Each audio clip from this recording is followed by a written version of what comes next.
It's time for the Las Vegas Sportsline, brought to you by CG Technology Sportsbook. Money won is twice as sweet as money earned. Presented by WagerTalk.com. And here we go. It is the Thursday edition, brought to you by CG Sportsbooks. Mike Young will be with us in a little bit to take us behind the counter on the big games on tonight's board. Hockey and basketball, of course. NBA and college. Ralph Michaels is here. Jared Justice producing the show. I'm Dave Koken. We are glad to have you with us. Let's check out a few things from last night, and we'll begin with UNLV with an impressive performance last night at Boise State. They have been kind of few and far between lately for the Rebels, but this was an up night for UNLV as they go in and beat the Broncos on the road. Nice win. Yeah, winning record now in the Mountain West, and the difference was clearly the three-pointers.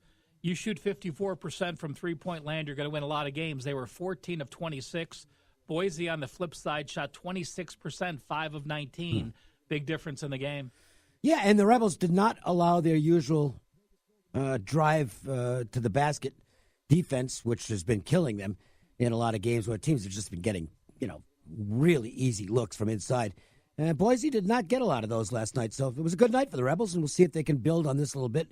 The whole idea, I think, is to have a winning record in the Mountain West. If they do that, they'll have actually exceeded some expectations because a lot of people thought this might be an 8th or 9th place team in the Mountain West this season. Agreed, full disclosure. And the one thing I liked was Boise got out to that 8-0 lead, and I said, here we go again. Yep. And Coach called the timeout and got him turned around, and that's what impressed me the most out of the whole night.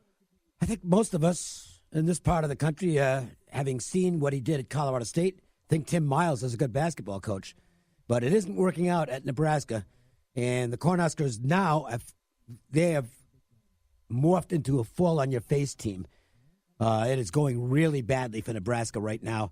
Another loss last night at home to Maryland. The bettors got rich on that game. They were just the public was bombing Maryland in that game. Sharp bettors got their teeth kicked in again, which is not the first time we've said that this year. I'm not so sure the sharp money's all that sharp this season, to be honest with you.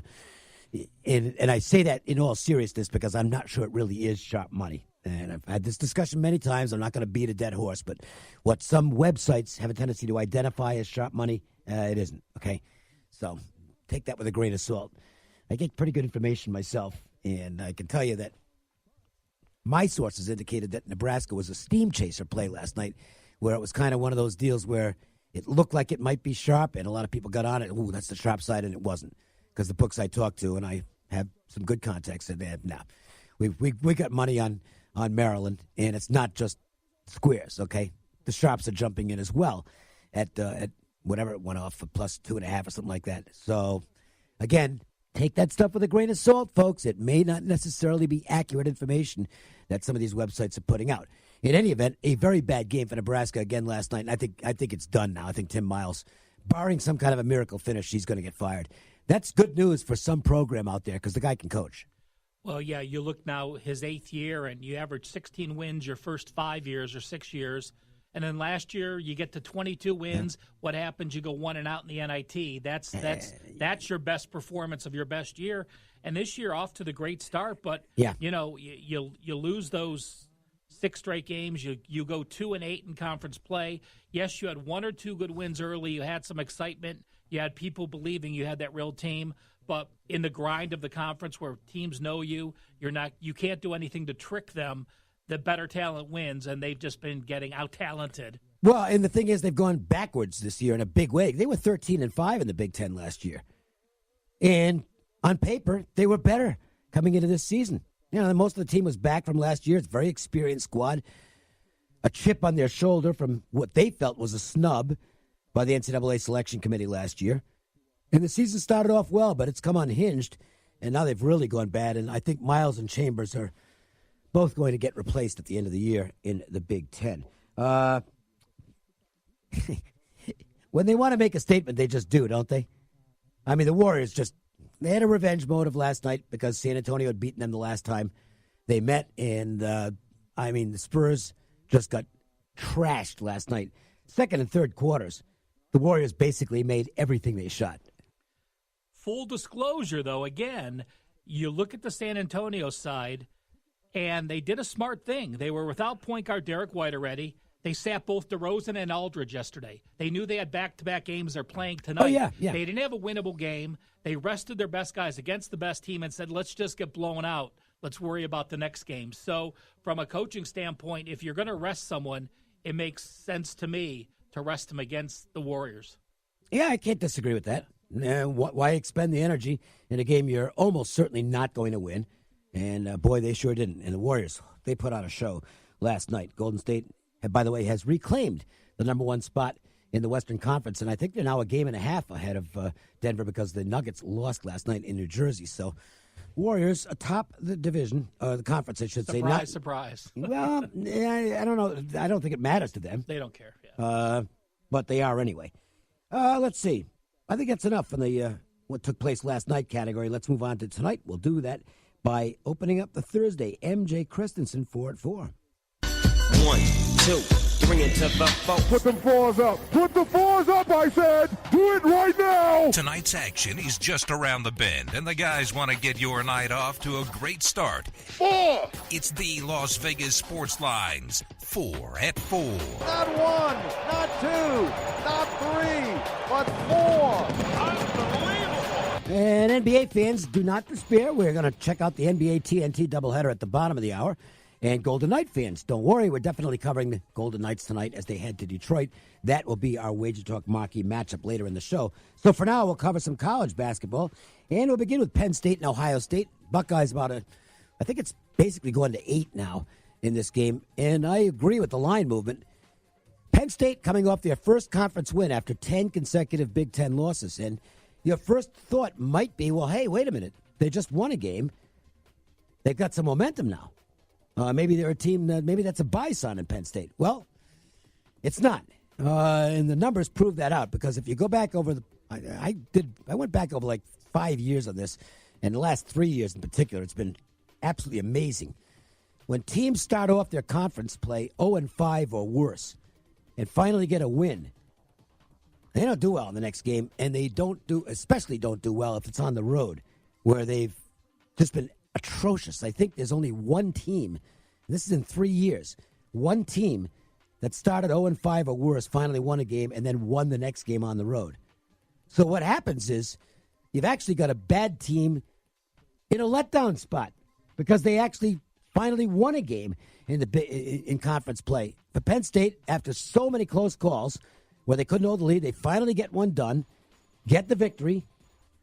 I think they're in a flat spot tonight, and that should bode well for the Buckeyes. I'd lay the points here with Ohio State. Well, the one thing we talked about Penn State last week being a team that didn't give up. And, at home they might be 0-6 straight up in ATS, but they covered their last 3 road games, including that win. What's impressed me about Penn State in their last 4 games, yes, Purdue shot well against them in that overtime game, but they allowed 40% against Minnesota, 35% against Rutgers, and 31.7% against Minnesota. Ohio State's offense is still struggling. I've watched them enough. I'm a Buckeyes fan. And, Ohio State's still 2-8 the last 10 games. It's a game that I look for a lower scoring game, and I like the under. Let's go to Houston and Central Florida. Pretty good matchup in the AAC tonight with the Cougars having a great season. Not getting a lot of recognition nationally, but Houston looks like a team that could make a run in the NCAA tournament. A lot of weapons, a lot of athleticism. Central Florida has size, lots of it. They'll need to keep their guys on the floor tonight, though, and out of foul trouble if they want to knock off this Cougars team, even with the game at UCF. Well, you look at what the Cougars have done. They've played very few road games. They've only played 4 or 5 true road games. The best opponent they faced on the road, Temple, number 75, and they lost to Temple. So this is a situation where they're going to be tested. But on the flip side, you look at UCF. Yes, they're 16-4. They've played the second weakest conference in the schedule. They have yet to play any of the top 2 teams. And of the top 6 teams in the conference, they've only played 2 games. And losing to Memphis on the road by 20 was their best opponent they faced. In the Pac-12 tonight, the Washington Huskies looking to stay perfect in the Pac-12 as they head down to the desert for their weekend series with Arizona and Arizona State. We don't know what the status of Dickerson is.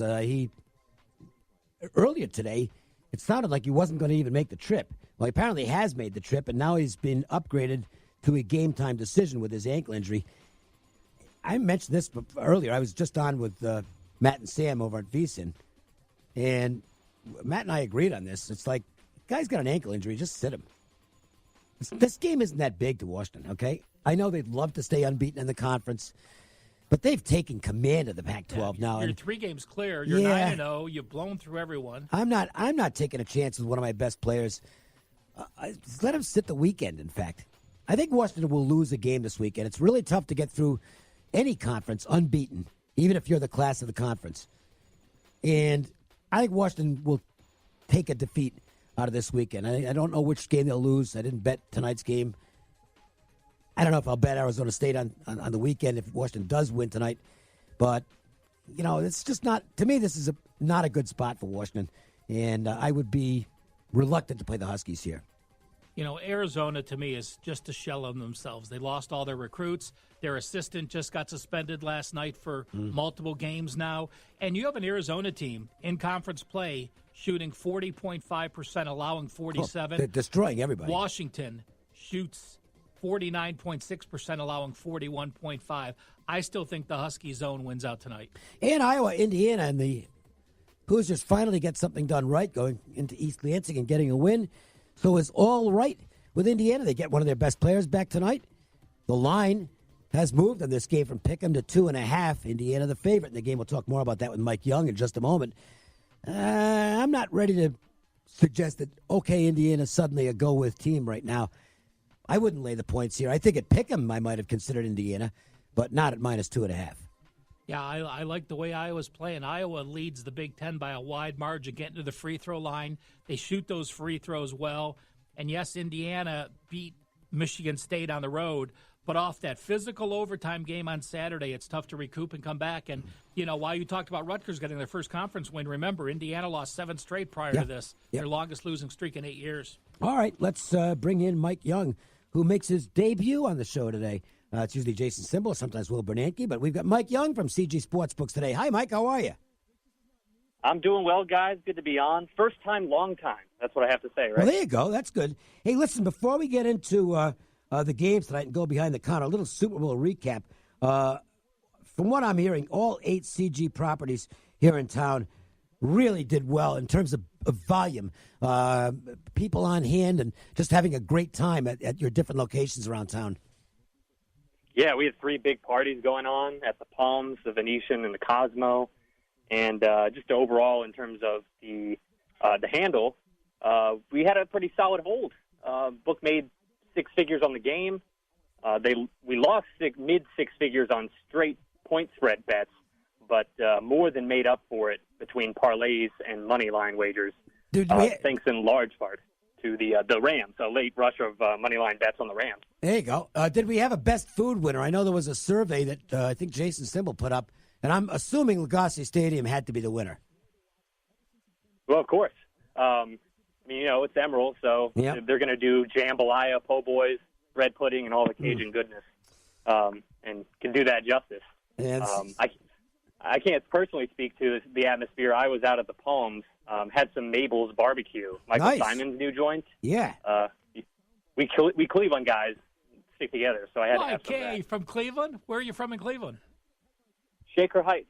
I'm from Westlake, so we're opposite sides of the city. So Mike's the one with the money, because I know Shaker Heights, that's the hoity-toity part of town, isn't it? He did. He grew up with those big houses that you see in the old films.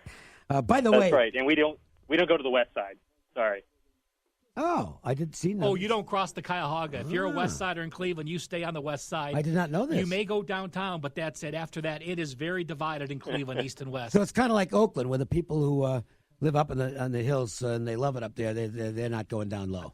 Okay, I get that. By the way, from what we gather, Atlanta had about 150,000 people in town for the Super Bowl. We had over 300,000, so Las Vegas is still the best place to watch the game. Coming up next on the big event schedule is March Madness. Now, Mike, I'll let you talk about a tremendous event that's coming back to the Cosmopolitan, Hoops and Hops. Yeah, that's right. I'm stoked about it. It's the most lit event in town during March Madness, I'd have to say. Tickets are on sale now. We have single-day open bar passes for Thursday, Friday, and Saturday. Of course, 3-day packages available as well. We'll have a reserved seating area with private sofas and food and beverage services along with that. a gourmet